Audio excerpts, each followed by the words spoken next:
one thing is like very clear that you have to focus on the society, you have to focus on education, you have to focus on value creation, and that is something which is very embedded in the family itself. Also being a fifth generation entrepreneur, entrepreneurship has been like in the blood.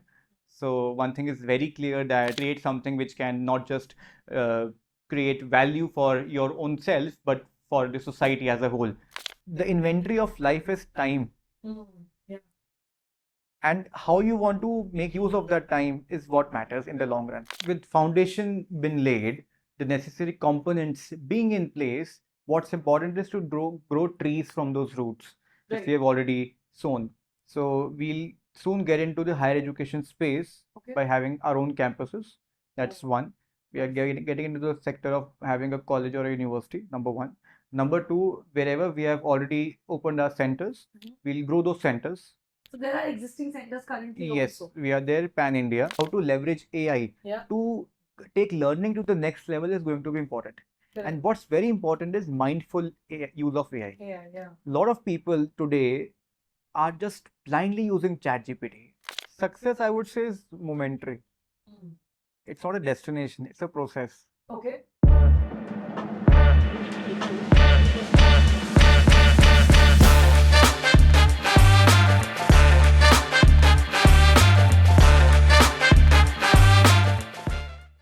Hello everyone and welcome back to the Dharya Decodes podcast. In today's episode, we have somebody who's going to be joining us from an industry that I hold very close to my heart, which is training and advisory and the education industry per se. Today's guest is Kounal Gupta. He is the founder and CEO of Harvin Education, which is one of the leading educational training and certification providing companies, not just in India but also globally. They come in the top 500 Edtech institutions globally and top 100 Edtech institutions in the country, with a presence in over 11 plus cities and 4 plus countries, with over 400 plus employees currently. They stand strong in providing certifications on trainings related to upskilling and reskilling in almost every technical and non-technical niche and subject that you can think of, all across different domains. Now, before I go on with telling you a little bit more about Kounal, I also want you to know that he is also an author and he has also received the BW Education 40 Under 40 Award. And there are many other news channels, prominent media publications that he has been featured in over the past 10 plus years of running the company. There's a lot that I'd like to share about him, but let's hear it from the man himself, Kounal Gupta. Welcome to the Dharya Decodes podcast. Thank you so much, Dharya. I hope that the introduction did justice to everything you've been able to build in the past 10 years. Honestly, it was way too long. But did I cover the important points? I guess so. You Yeah. did your homework well. Thank you. But Kounal, like I was telling the audience, that the education industry and training as an industry is very close to my heart, because I obviously am a trainer and I started as a mentor, trainer, whatever you want to call it. Terminologies can be multiple. Right. When I look at your journey and whatever it is that I at least know of you right now, as we've started recording this podcast, it's very interesting to see that you also started from a very corporate background per se to obviously founding your own company and now running it for more than 10 years. Right. I want to start with understanding how did your childhood years look like, from the angle and perspective that what kind of a family background do you come from, and maybe your upbringing, the values with which you were brought up, or what you saw around you. Did that have any impact in you choosing what you've chosen to do today and becoming an entrepreneur? Right. So I belong to a family in which even my grandmother was from LSR. Right. My grandfather was from SRCC. So education has been kind of very core to our family, that no matter what, each and every person, whether male, whether female, right from the very beginning, पढ़ाई पहले करनी है. Like education is like the foremost thing that we have to do. Plus being in a family which is like for generations, hundreds, 200 years, being from Delhi, old Delhi, right? So one thing is like very clear that you have to focus on the society, you have to focus on education, you have to focus on value creation, and that is something which is very embedded in the family itself. Also being a fifth generation entrepreneur, entrepreneurship has been like in the blood. So one thing is very clear that no matter what, create something, right? Create something which can not just create value for your own self, but for the society as a whole. And that is where focus on value creation has always been uh, the root of everything, Right. and value of time, value of money, value of anything and everything you do has been the core emphasis of everything. Got it. No, but that's very interesting. I mean, I didn't know that obviously you come from a background wherein 4 generations prior to yours have been into entrepreneurship, and like you said, it's like a legacy business maybe in a way. But what's interesting, or I'd like to segue from here to understanding, Kunal, when you think of entrepreneurship, obviously there are multiple things that you can do, and you look at it majorly at least, let's say 10 years from now, only from a brick mortar perspective or something that's more offline. Not that you obviously are majorly into online certifications, but I want to understand, when did you realize that education and training or upskilling is the niche you'd like to pick as an entrepreneur? How did that thought come into your mind? While you said you were always told education is important, but were you always clear that what you will build will also be around education? Not at all. So it happened, I would say, just by chance, right? So when you keep your eyes open, you apparently find something that can create that spark, not just in your own mind, but also as a whole, right? So, so I got into a rat race in 11th. I took up science by recommendations, right? अगर science कर सकता हो है तो आप ले लो, scope बढ़ जाता है, right? I did that. Then I got into a rat race कि हाँ, IIT JEE is something which people are doing, so let me also get into that race. And 2 years down the line, I had option between going for DC or maybe Hansraj in DU, and that's where it was again the same thing. If you can do engineering, scope बढ़ जाता है, do that. I did that. And at the time of choosing the branch, which branch I have to go for, I took up a branch which was more of mechanical and less of industrial. I went for production industrial engineering, and mechanical topics I even left during my entrance exam, right? And that happened to be the core of this subject, this branch. And I realized that once you get into an engineering degree in India, you cannot change your branch, Right. and I have to be with it. And you don't feel like changing your college or dropping out of college. That's something which requires a lot of courage, and I definitely did not have that courage of dropping out, that too from DC. So I thought of, okay, पढ़ाई जैसे तैसे हो जाएगी, अब तो करना है, so let me do trainings myself outside. So over the next 3 years, 4 years, geek तो था ही, पढ़ाई का थोड़ा बहुत शौक था. So I used to do a lot of trainings myself outside, and by third year, my friends used to ask me, okay, besides your percentage in college, everything looks so rosy in your resume. How did you get to know about these things? And I was like, okay, let me offer them to you. that was the breakthrough moment. So in third year, this happened. And I tied up with the best in the best, because quality was like the foremost in everything we want to do and we wish to do. And we partnered with KPMG. Then when I was in third year of college, basically. Yes. How old were you? 19. Very early. So you are a teen entrepreneur in a way. Yeah, and this was, I think, my third venture by 19. So you had started. When I was 17, I started this. I started first thing when I was 17. Okay. So this was. What was that? So into different fields, I started something in the field of, I would say, I imported some goods from China. I went to Canton Fair in September, October. I imported some sanitary goods there. Okay. That was like a electronic toilet seat. Oh, which I found it's kind of a new thing happening. It fascinated me. Then I did something in FMCG. Then I did something in construction also. Okay. Then apparently this came through. Okay. So yeah. Got it. So yeah, I did not know how to make training programs, right? But one thing was very clear, that quality में कोई compromise नहीं हो. So I approached some senior folks at KPMG, partnered with them. I signed up with a B2B deal with them, wherein they are a B2B company. Right.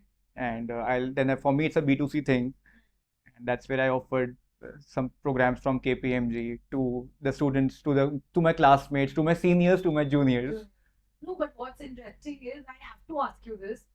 A 19-year-old going to a company, a global company, an MNC like KPMG, how did they even take you seriously? I'm going to ask it straight, right? Because if a 19-year-old walks into, I am ex-KPMG employee, right after college I got into KPMG as a management consultant.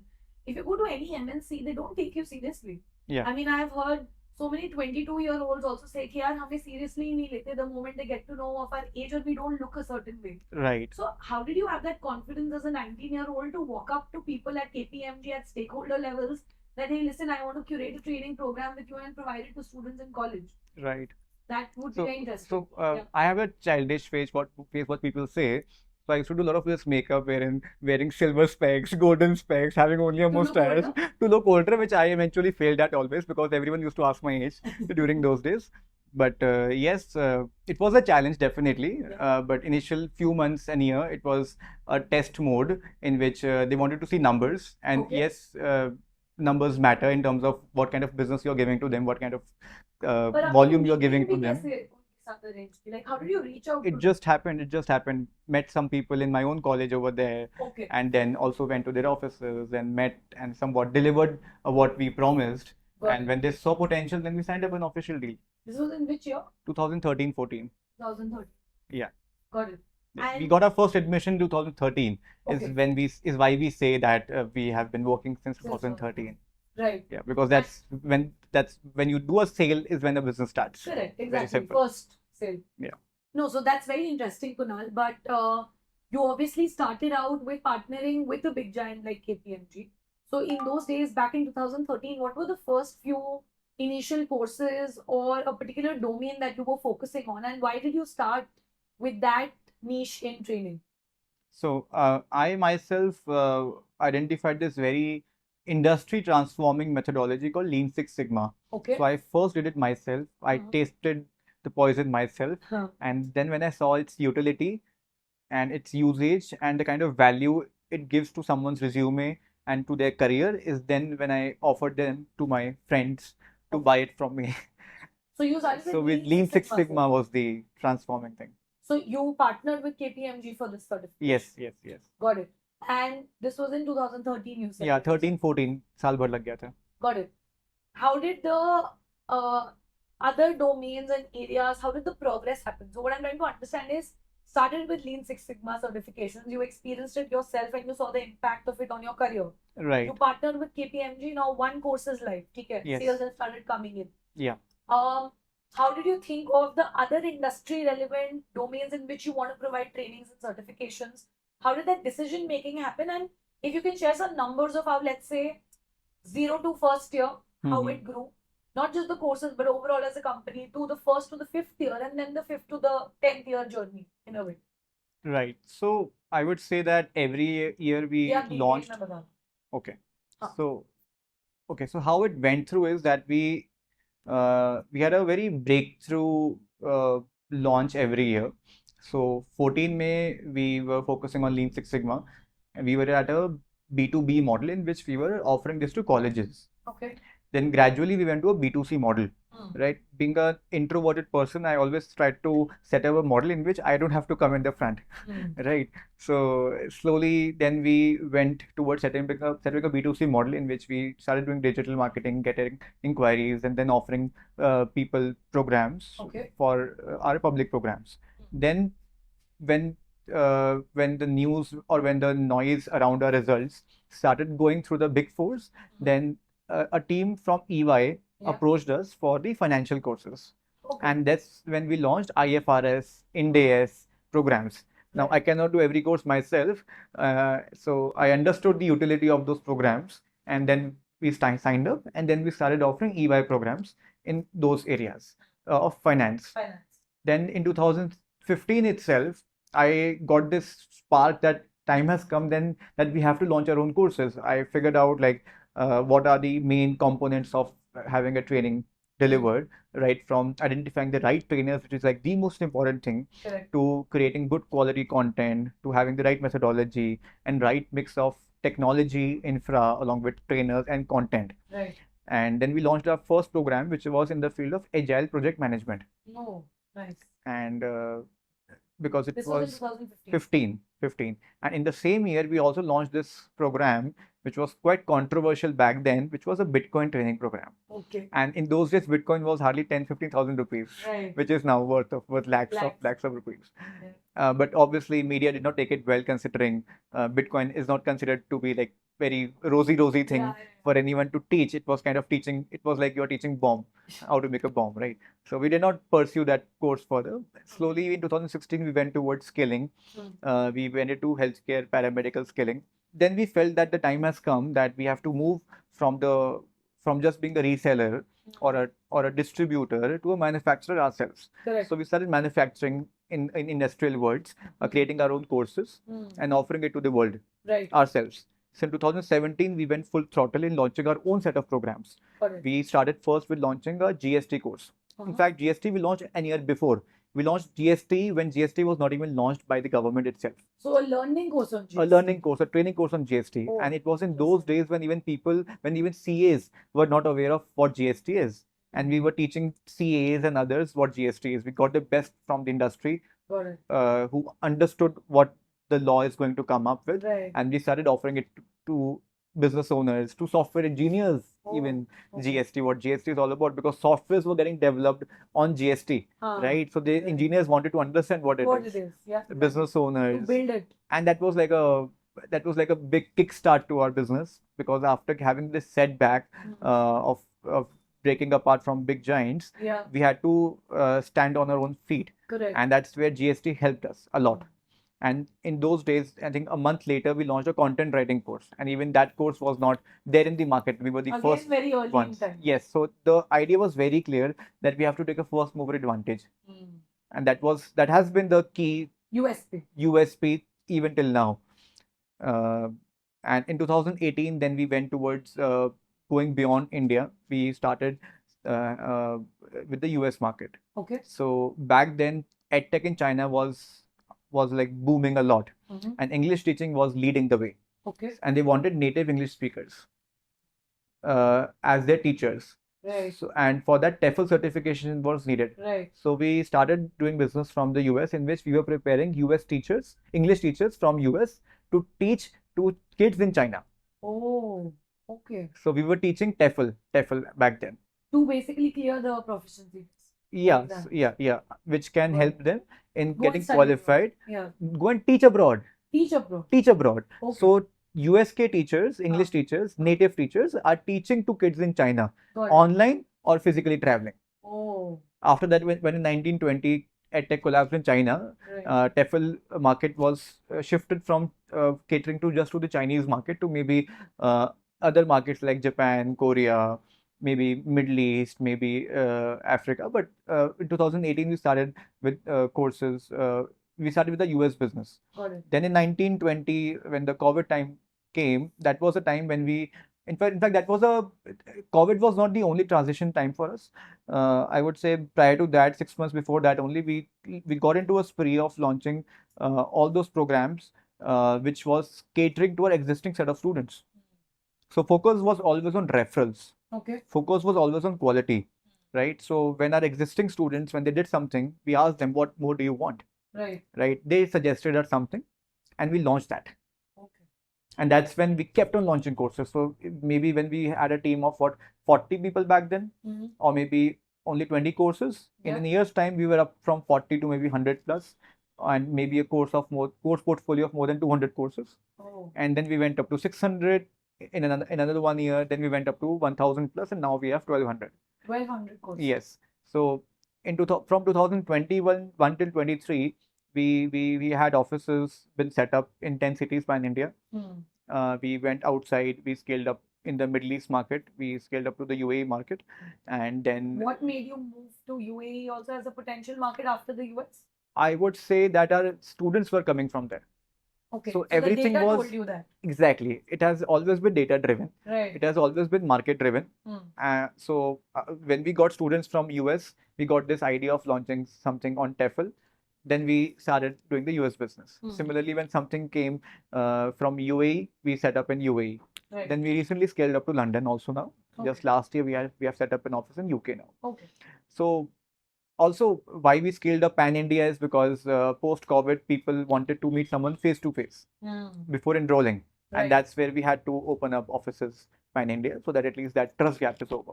Right. So that's how we scaled up from maybe 40, 50, maybe 20 courses to 200 courses to 600 to 1,000 to 1,200. Right. And similarly, team also scaled up to maybe 100, then 250, then 400 plus now.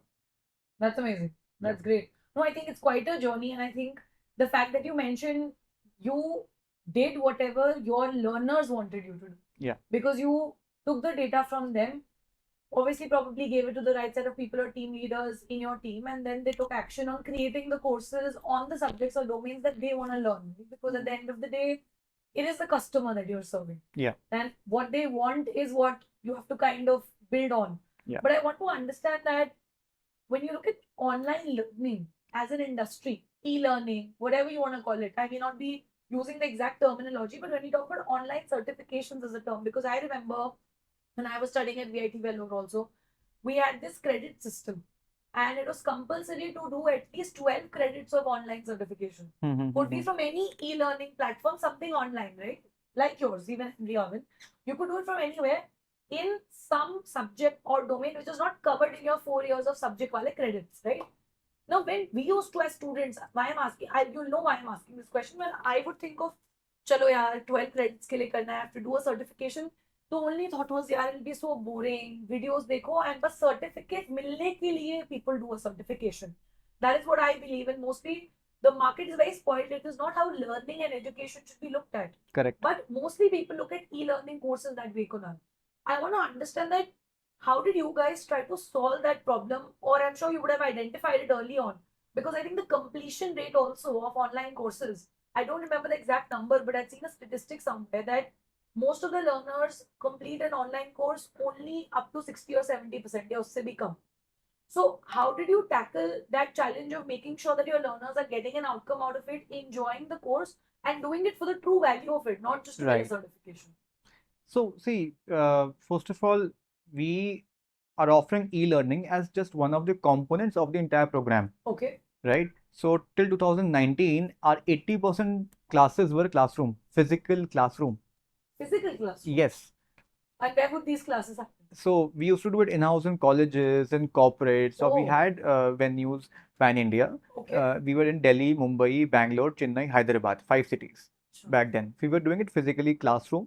And the LMS, the class recordings, the e-learning content was just a supplementing thing. Okay. Right, because focus was always on generating results. Right. Like if you see now, we have tens and hundreds of students who are passing ACC exams each year. We have hundreds of students cracking the CPC medical coding exam each year. We have like tens and hundreds of offer letters coming every month, because focus has always been on referrals, and that can only come when you give real value. Right. So we conceptualize this amazing framework called Agota framework. Okay. Right? Agota framework focuses on competency development and then career development.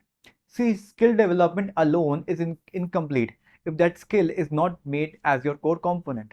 True. Right? Right. And that core component can only be conceptualized if you are not just offering them a lecture or a content. So we created a methodology in which we are not just giving them teaching content, but also offering them master classes through which hard skills can be supported through the required soft skills being created. Got it. Right? If you are good in knowledge, but if you cannot teach, you cannot be a good trainer. Right? So soft skills are equally important. Yeah. So similarly, you have to also test those skills on ground. Right. Right? So we created this concept of virtual internships. Okay. Right? And similarly, we also created this concept of entrepreneurship support. Entrepreneurship. Right? Okay. And together, it is helping people in nurturing their competencies. And what would you specifically do with the entrepreneurship support? Like, let's say, I'm someone who's enrolled, let's say, in your project management certification program. What kind of an opportunity would I get in terms of virtual internships and on the entrepreneurship front? All right. So talking about internship, so not just we are offering in-house internship from Henry Harvin or Henry Harvin partners, in which we say it's a guaranteed internship. Okay. Right. But also we have partnered with a company called Faraj, through which they get to do internship with top MNCs. We are a registered institute with them. So that is another form of internship support that we are offering them. So two types of internship supports. And talking about entrepreneurship, then in entrepreneurship, we're offering them various boot camps, which can teach them the required entrepreneurship related skills, such as maybe how to create a pitch deck, right, and so on and so forth. And similarly, we also help them meet the right VC circle folks. So we help them get connected to the right venture capitalists. We help them with the required skills to start a business, to set up a business. even to the fact of how you can make a logo of your company, even to that extent, how you can name your company, how you can check the trademark of availability of that particular brand name that you want to set up. Yeah. So we teach them all in entrepreneurship support as well. Got it. No, that's very interesting, Kunal. And I think the fact that you mentioned that at least a learner knows that even though I'm doing an online certification, like you said, there's a tangible outcome, which is I'm going to do an internship where I'm going to apply what I've learned. And then obviously, if there's something that I want to build of my own by learning that skill also, then I'm also being equipped with the skills to reach out to the right folks and create something. Right. That's very interesting. But since you mentioned venture capital and VCs, one thing that I want to ask you is also on the fact that if I'm not wrong, you guys are completely bootstrapped from day That's one right. until today. That's In right. almost 11 years of operation. Yes. Was this always a conscious decision that you want to remain a fully bootstrapped company? I'm definitely sure that being in the edtech space and at a particular time where all of these big giants popped up and raised millions of dollars in funding, went on to burn millions and billions of dollars as well. But how did you stick to the fact of still wanting to scale this to the level it is at, completely with your own money and not taking any, venture fund or debt or anything of that kind? So, what was the thought process behind it, and what is the plan? Do you still want to continue to keep it that way? Okay. So yeah, definitely being in an industry or a sector which has always attracted investors, we did get a lot of offers in the past, but it was certainly a conscious decision that we have to continue to be bootstrapped because yes, we cannot deny that funding has not been very good for the edtech in terms of maintaining quality. Right. And that was a very conscious decision that no matter what we do, results have to come out very strongly. And getting VC funds also gives you pressure to meet targets, which can definitely compromise that. And I was also very sure that there will definitely be another wave which will come. And this is the first wave of boom which is going on. And first wave is always risky. Better look at everything from outside, see what's happening, understand the big picture, understand the mistakes which people have made and learn from them, and maybe whenever the next phase or next wave comes, catch on that. But you never felt like you're missing out on something when you would hear these, news being put out on different channels that itne $1 million isne utha liye hain, this company has become a unicorn, things like that in edtech. You never felt as a founder and just trying to understand in that space that maybe we should also be riding onto the wave? See, honestly, nahi feel hua, right? So it really doesn't matter in the long run. So I'm not here to take an exit. Right. Right. That's the difference here. A lot of people start businesses to exit, but that is not the mindset which I'm having as of now. Got it. And not anytime near soon. Right. So this is my baby. Right. Which I catered to right from the very beginning when the H of Henry Harvin was written. I wrote that H. Right. So everything is happening very consciously so that this baby is in the right hands. Yes, we have hierarchies. Yes, we have structure. Today, Henry Harvin is not dependent on Kounal Gupta. Correct. Right. But we also ensure that in future, when there is a CEO to manage this business and the group expands, right, then definitely we'll give the company in the right hands also. But that is when things will mature much more, not just at the company level, but more importantly at the industry level. Correct. Because I still feel right now there is a lot more to happen in this industry. It's way too early. And right now is not the right time to get influenced by the media, to get influenced by money, get influenced by all those rosy things which you see around. Right now is the time to create strong roots. So that you laying the foundation. Laying the foundation so that when the right time comes, it's only us. Correct. No, that was very well said. And I think while you were saying it and while I'm processing everything in the back end, because I've been in this industry, I keep a track of everything that's happening. When I think of different companies in the edtech space, I realize what you're saying and what you mean by the fact that we want to be patient, we want to wait, and maybe be at the stage where you're the only ones and the pioneers in what you're doing, obviously, that you already are, but also to be at that stage wherein I think, correct me if I'm wrong, but I feel like the approach that you're taking is number one, like you said, you're not looking at an exit, at least as of now. So you are still looking at it like you're building it, right? And Yes. where can you take this further? So the vision is probably very, very long term, right? And that is where most people don't look at. I think 10 years also, jab ho jate, people start looking at exits, right? I mean, today, 2-3 years, people are exiting businesses after scaling it to certain, annual recurring revenue numbers. So with that, I think, Kunal, it would be very interesting to know from you also that you said that today Kunal Gupta is not a central part of Henry Harvin, or it can function without it. And that is how it Yes, should be. It's yes. 400 plus employees.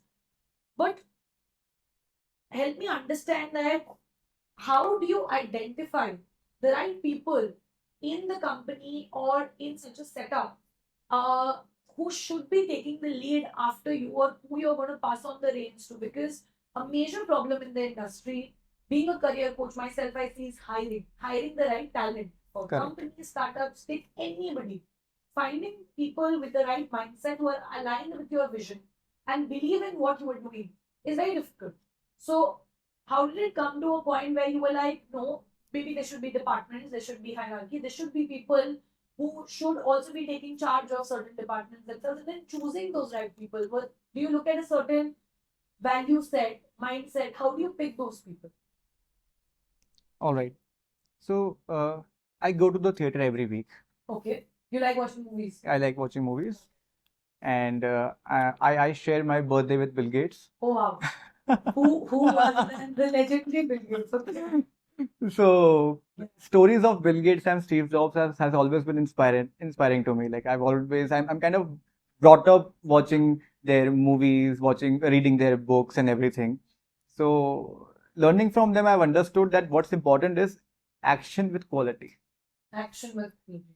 right? So we have our core values, which is abbreviated as SPEAR GAP, Sphere gap. right? Okay. And in that we very promptly say that whatever you do, try to do it right the first time. We have our core values, which is abbreviated as SPEAR GAP, Okay. right? S stands for specific is terrific, Okay. right? Whenever you do, whenever you speak, whenever you write, make sure that you are specific in whatever you are saying. Right. Hawa mein baat nahi karni, Haan. right? P is punctuality, Okay. right? So it's very important to reach 1 minute before than 1 minute late, right? E stands for excellence, which means try to do it right the first time. Got it.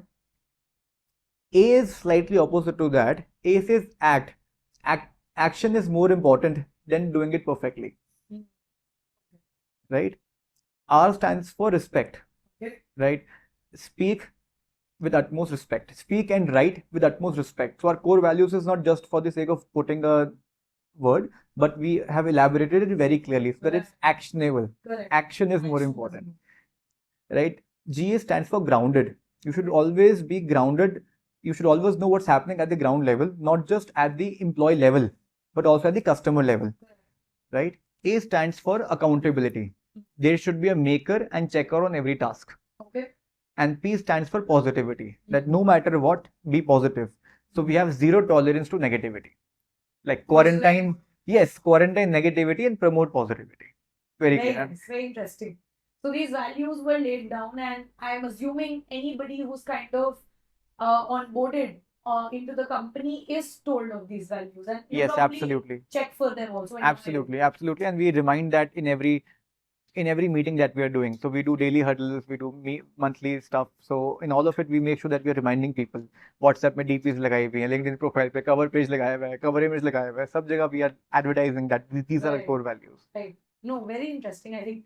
And like you said, when as a company and as a founder, you're very clear with what you're looking for, then accordingly you are bound to hire people that align with those values and vision. Yes, and very important is today people are very short-minded, right? They are so Short. much short. Yeah, today people are very short-term in terms of that they only see immediate results, they Yeah. see immediate experience. Right. And what we see here is that we want people who are not just action-oriented, not just quality-minded, but they're having a long-run mind. So Again, very interesting. And like I said, when you are very clear with the kind of people you want in the system, and when they resonate with the values that the organization stands for and what the long-term vision of not just the founder, but of how, like you said, you want to always give back and do value creation to the society. And that's the mindset with which you hire. Then the right people come into the system and then they help you scale the company further, right? So that's very interesting. With that, Kunal, I think it'll be very interesting to also know that when we look at Henry Harvin Education as a brand today, if I was to ask you that, what is the vision going forward with respect to already, like you said, I think you've gone up to 1,200 plus courses across so many different sectors, right? Right. And I'm sure there are different trainers who are the best of the best, subject matter experts taking up these trainings, right? Um, are there any plans? I don't know, of maybe creating offline learning centers. I don't know, maybe expanding into certain specific training areas which are very niche and certain players have not forged into those areas. What are you planning to do post the decade journey that you've already traversed? Because, like you said, now there's a new path, and like you said, the second phase is just going to start from an edtech or education industry standpoint. Right. So, what are you planning to do for the next 10 years with Henry Harvin Education? All right. So with foundation been laid, the necessary components being in place, what's important is to grow trees from those roots, which Right. we have already sown. So we'll soon get into the higher education space Okay. by having our own campuses. That's one. We are getting into the sector of having a college or a university, number one. Number two, wherever we have already opened our centers, we'll grow those centers. So there are existing centers currently Yes, also. we are there pan India. Okay. Those are basically corporate offices, but we'll grow those corporate offices to being center of excellences. Right. We'll grow them to be academic centers themselves. Where learners can come And even learn, learn. right? So we are not an organization which has born out of COVID. We are not a COVID baby, right? We came in an era from an era where the word edtech was also not there. Correct. Right? It was not coined at that point of time. So focus is always on impacting in offering the right learning, because I am not a teacher founder. I'm a student founder, right? So I believe that there is one thing where you teach the right things, and there is another thing where you learn the right way. Right. So the focus is always on learning the right way. Correct. Right. So as a student founder, I feel that there has to be the right methodologies. There has to be the right ways of delivering. Like for example, classroom say online आया. Now from online, AI will come into picture a lot in learning. Right. So how to use AI, how to leverage AI to take learning to the next level is going to be important. Correct. And what's very important is mindful use of AI. A lot of people today are just blindly using ChatGPT, and I would say not blindly. The right word is mindlessly. Mindlessly, yeah. So mindfulness is very important in whatever we do. Right. Else, content just gets just created immediately. Seconds. In seconds. Yeah. But after that, if you don't read that content, what exactly are you sending? It's just useless. Instead, the content which you were doing mindfully was more important. Right. Was actually right than just mindlessly creating.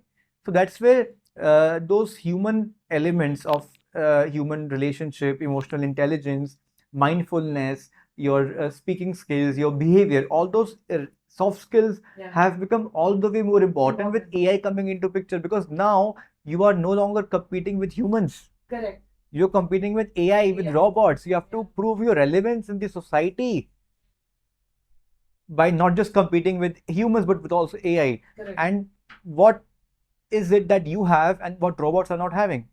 It is emotions. It is those relationship thing. And we have to understand that bots, robots, AI are created by humans to make human life better. Right. Not the other way around.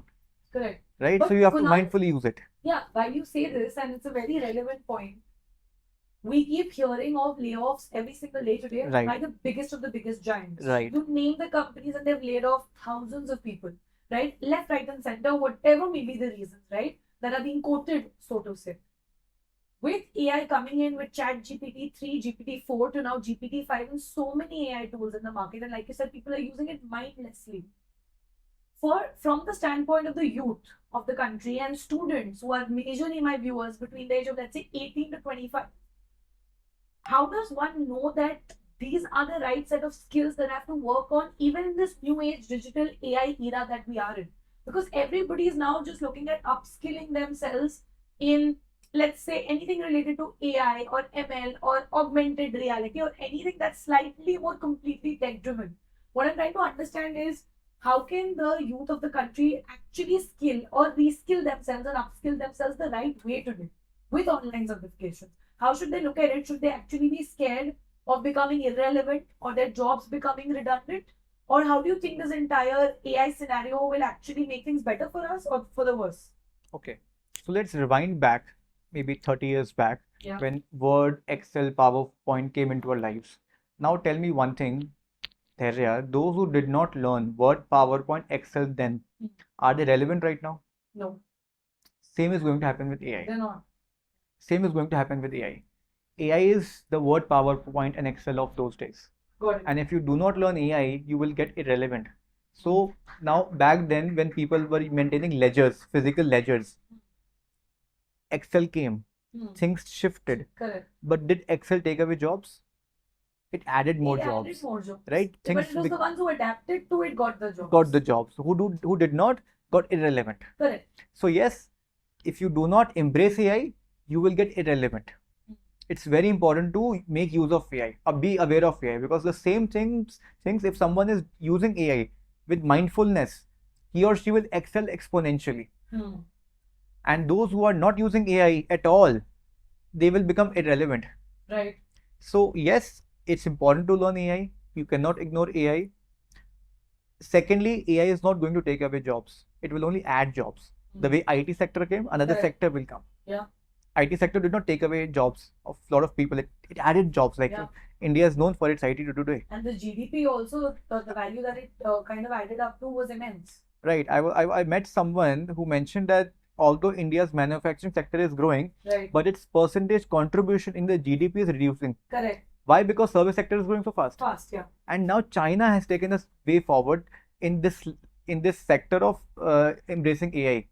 So like India took the leap forward in the IT space, in the AI ML space, China has taken the leap forward, and that is where India really needs to make sure that yes, we have that advantage of English, we have this advantage of strong leadership now, we have this advantage of very strongly being integrated to societies all across the globe. But still, if we do not embrace AI ASAP, the next race with China, we will not be able to win. So it's a time ticking clock. Correct. Already on. Right, right. No, I think very well explained as well, and I think very rightly put that when the IT boom came in, so to say, now the AI boom is coming, so to Yes. say, whatever is happening, people feared their jobs again going at that time also, but it only added on to more jobs, and it's become such a large and relevant sector today. Right. And one thing also is, gone those days when upskilling, reskilling was a thing for only doctors or lawyers.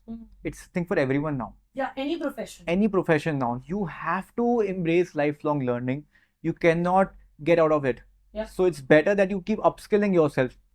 Things will keep coming. Right. New things will keep coming. It's up to you whether you want to embrace it or you want to only play that card of giving blame that AI की वजह से ये हो गया, इसकी वजह से ये हो गया. Things are changing fast, but you can even learn faster. Yeah, I mean, excuses are always there. Excuses are always there. So Yeah. negativity you can easily adapt to, but what's more important is just look at the solution. Correct. No, makes a lot of sense. And I think, like you very rightly said, irrespective of the profession you are in, even I believe that lifelong continuous learning is the only way you can truly be successful in life. Correct. If successful is a feeling that people want to even feel at one point, because I think, when you talk about students who just get into college and they're enthusiastic, or anybody who wants to start up as well, the one thing where I think a lot of people lose track is when they realize that whatever they decided or planned is not working out now. But that's when you pivot, that's when you relearn and you go ahead with something new, right? But a lot of people don't like that change.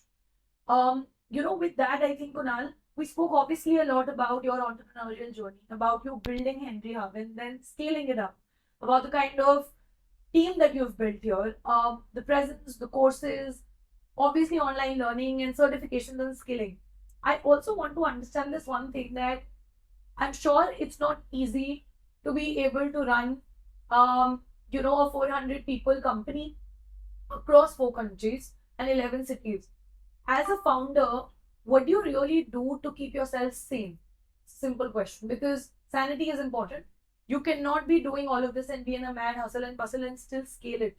And with the vision that you have of doing all the things that are upcoming, get into the study abroad space, what do you specifically do as a founder for yourself to ensure that everything is running perfectly fine? All right, interesting question.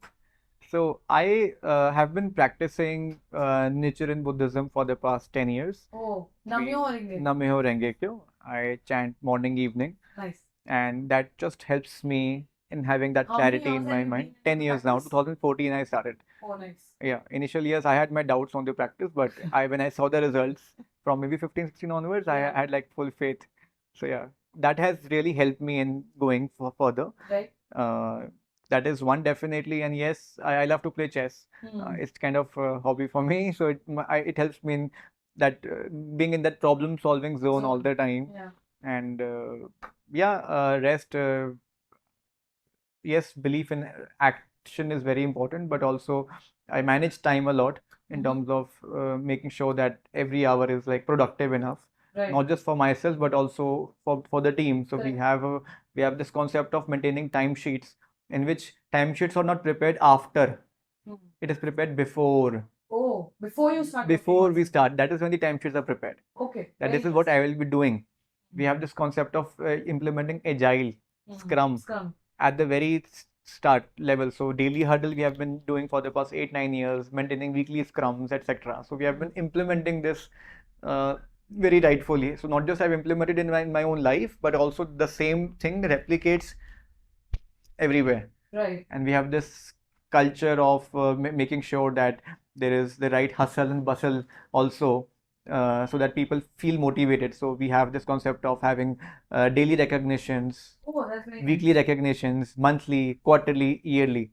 So no one can ever give me that feedback कि यार हमारे यहाँ acknowledge नहीं होता हमारे not हाँ. So हमने daily भी कर लिया, weekly भी कर लिया, monthly भी कर लिया, quarterly भी कर लिया, yearly भी कर लिया, अब बोलो. Very interesting. Right. But I think it is genuinely a thing that most of the employees like. Who doesn't like being appreciated for the work they're doing? Yes. And I'm glad that you're doing it probably on a regular and a daily basis. Yes. So I think that's how the team culture is also built. Yes.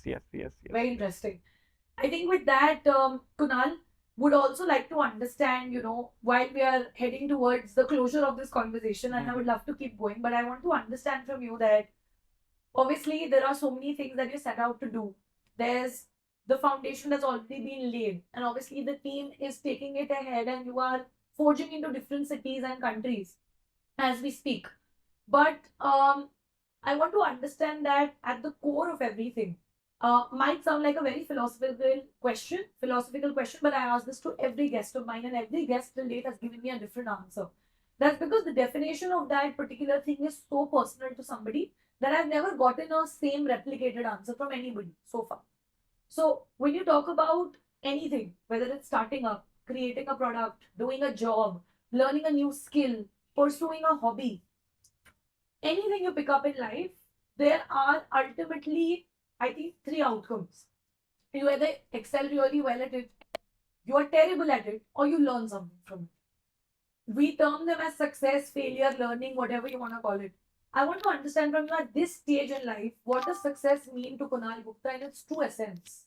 How do you define it today as we speak? Okay, so success, I would say, is momentary. It's not a destination, it's a process. Okay. Right? Why do you say that? I believe that, see, life is a process, it's not a project. Right? So if we define success to be a project, then once that project is completed, then what next?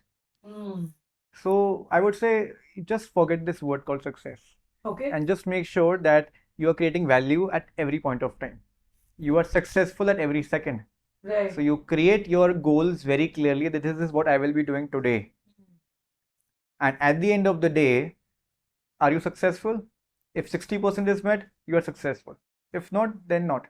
So do not overrate the word success. ताकि वो सिर पे चढ़ जाए आपके. Correct. Right? Because life is not a project, it's a process. It just goes on. Yeah. Yes, I really like how you said that also. But it's very. But then, aren't there moments where you feel like you should celebrate something or a milestone is achieved? Is that not success in any way?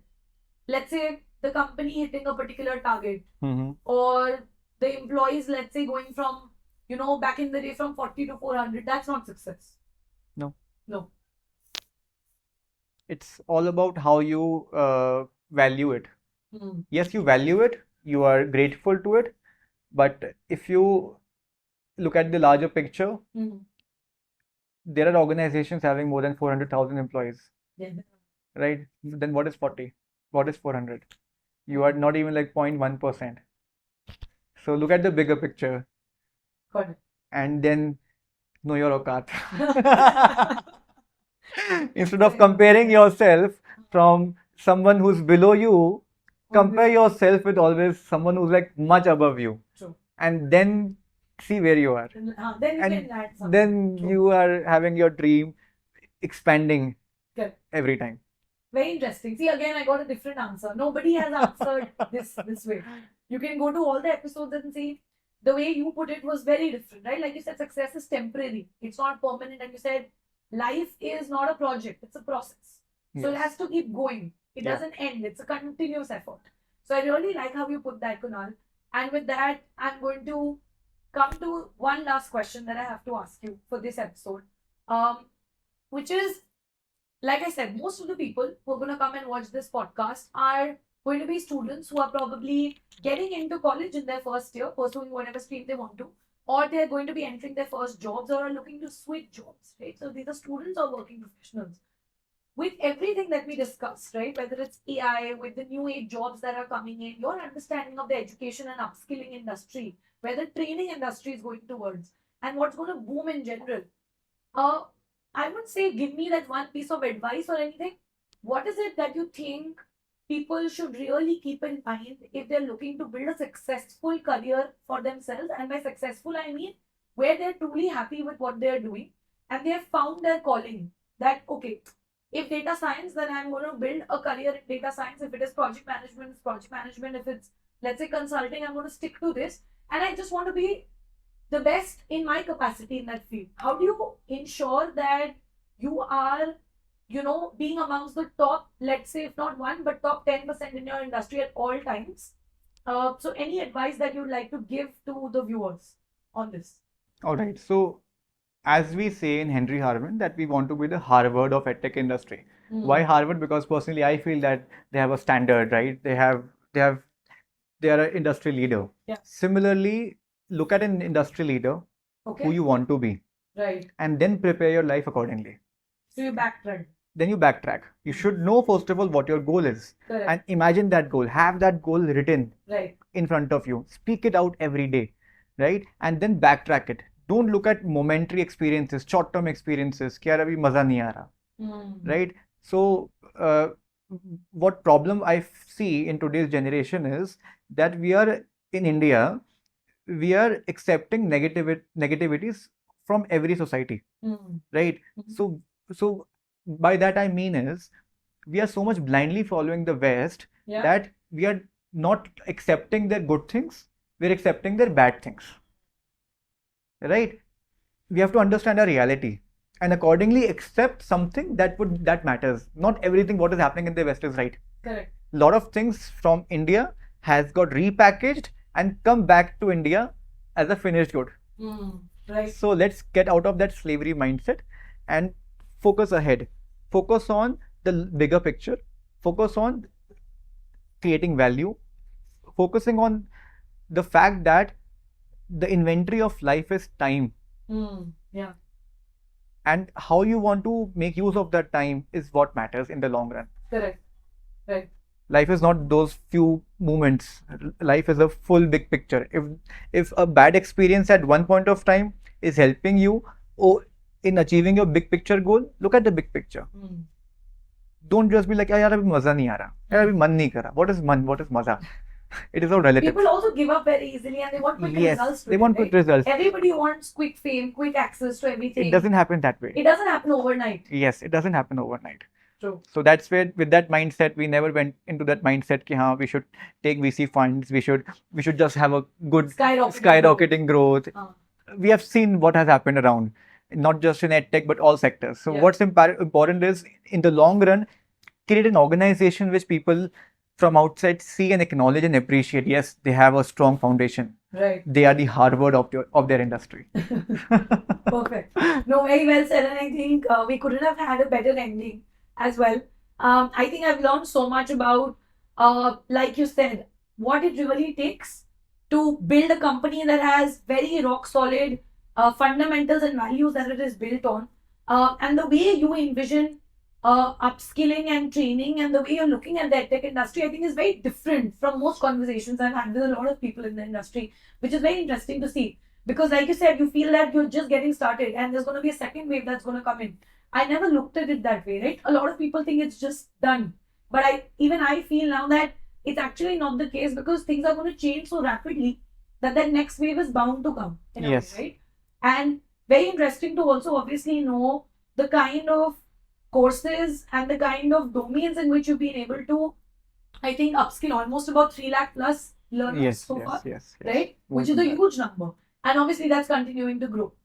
Another interesting thing that I actually noticed on your social media handles were these ads wherein Chetan Bhagat was dressed as a police officer. Yeah. And it was a very humorous and a funny take. Obviously, I saw the entire ad and that's how we started working as well. But it was so interesting, firstly, to see him as a person in that character per se. Yes. And then seeing him, talking about upskilling and education and certifications. What I want to understand, Kunal, is how did the thought of having Chetan Bhagat as the brand ambassador of India Harvin Education come in, and what was the entire idea and conceptualization behind it? So a lot of organizations have actors as their brand ambassador, have sportsmen as their brand ambassador. Right. But Chetan Bhagat was the one who picked up a career and then transitioned to something else. Correct. He was a typical IIT, IIM person, then taking an investment banking job, and then he shifted to something that he truly loves, right? So that's a perfect example of lifelong learning, right? Very interesting. I didn't look at it this way. So that was one of the main ideas, and having a person who's such a learned person, highly respected, not only for his educational background, but also for his intellect, for his creativity. He's like a perfect combination of how we wanted Henry Harvin to be also seen, accepted. So yes, so he was also stuck in the wrong job. Yeah. Did you also want to promote this message subtly that career transitioning should not be looked at as a taboo and you can keep changing careers and pivoting and doing things? Because he did. If you traditionally look at his background, like you said, being an IIT graduate, people don't expect you to conventionally become a writer ultimately. That's true. Right? Not that without... He was a defining person that an IITian can also be an author. Exactly. So was that thought process also somewhere there subtly? Honestly, no, that was not the case. I would say if you find your calling, then stick to it, man. Just don't keep changing. You lose the essence or the value which you have invested on that particular profession. But what the message was that you may be stuck in the wrong profession, right? Your calling may be something else, and now is the right time that no matter which career you are in or what passion you have, you can definitely excel, you can definitely make money, you can definitely have a good life, right? So gone those days when only selected professions used to be like good enough. Now every profession has a lot of money, a lot of value, a lot of respect, right? There's a lot of opportunity, so better do what you really like to do. Makes sense, right? That was the main idea, right? So yeah, that was it. And that's how you got him on board then. Yes, that's where we requested him to represent us. Amazing. No, I think I really liked it. It was a very interesting take on everything. And he's the only author of whom I've read every book on. Achha. वरना किसी भी author की मैंने सारी books नहीं पढ़ी. Got it. Very interesting. Kunal, also, I mean, when we look at wanting to do something or building your own career also, everybody has certain goals and aspirations. And along the journey, everybody gets stuck. I'm sure even you did. And even today, there are times when, let's say, you face a challenge, you come across a problem, you may not find an instant solution to it. Right? And then you look up to certain folks who are, let's say, industry leaders or pioneers in their industry and who have been there and done that and reached a certain level. Right. Are there any, if not role models, but people who you are very inspired by, you're very inspired by, whether it's their work ethic, the kind of people they are, if you've had any interactions with folks who have truly probably motivated you to keep going and you've learned a lot from them? So there are two people whom I connect with very much. One is Paytm founder Vijay Shekhar Sharma. Yeah. He and me are from the same college, Oh, DC alumni. DC. And yes, Bill Gates, because he and me share the same birthday. Yes, that is it. So yeah, the way he created such a immensely valued organization called Paytm, Vijay Shekhar, is very inspirational, and I've met him a couple of times. Okay. He's a very down-to-earth person, especially in Nehru Place, Epicura food court. He's just walking like that. You don't expect to see Normally. Vijay Shekhar Sharma every day. In fact, I had to Google and check out his face so it is that it is actually him or not. I was doing like this, and I was like, okay, I have to pump in and get I my think VSS selfie. something you should Exactly, right? definitely And I've met him twice. Like in 2017, I met him for the first time. Then 2022 or 23, and I was like, wow, he's still at the same place, despite the fact he's grown up a lot. Yeah. Right. And yes, and the way Bill Gates has developed such a globally respected organization in every continent, in every city, in every country, Yeah. created such a great product, Right. which is accepted everywhere. So these two people, for the kind of product and the organizations they have developed, I truly respect them. That's amazing. No, very interesting. And I think again, both of them are extremely, I would say, also grounded in a way to why they started and what they actually were set out to build to what it has become as well. Right. That's right, always right. remained consistent, I think, in both of their journeys. And True. Thanks for sharing that. Thank you so much. Yeah, so with that, this was the last question that I had for you, Kunal. While I would love to obviously keep chatting, but thank you so much genuinely for taking out the time and doing this. I hope you had a great time. How was your experience? And I mean, anything that you would like to share with the audience of SIP? I had a wonderful time there. Yeah. Thank You are doing a great job with this podcast of yours. The kind of message, the kind of value, the kind of learnings, teachings you're giving to your audience is like superb. So keep doing what you're doing, and I really wish the best to you. And definitely, I would let your followers know that they should definitely subscribe your channel. Thank you. He has done the promotion. But yes, I mean, everybody who stuck around till the very end, thank you so much. And I hope you take back great insights and learnings from this episode. And obviously, Kunal's social media handles as well as Henry Harvin's social media handles will all be linked in the description. Do check them out, and I'm sure that it will accelerate your skilling and upskilling journey like nobody else. That's it for today's episode, and I'll see you in the next one. Don't forget to like, share, and subscribe to the Dhera Shine.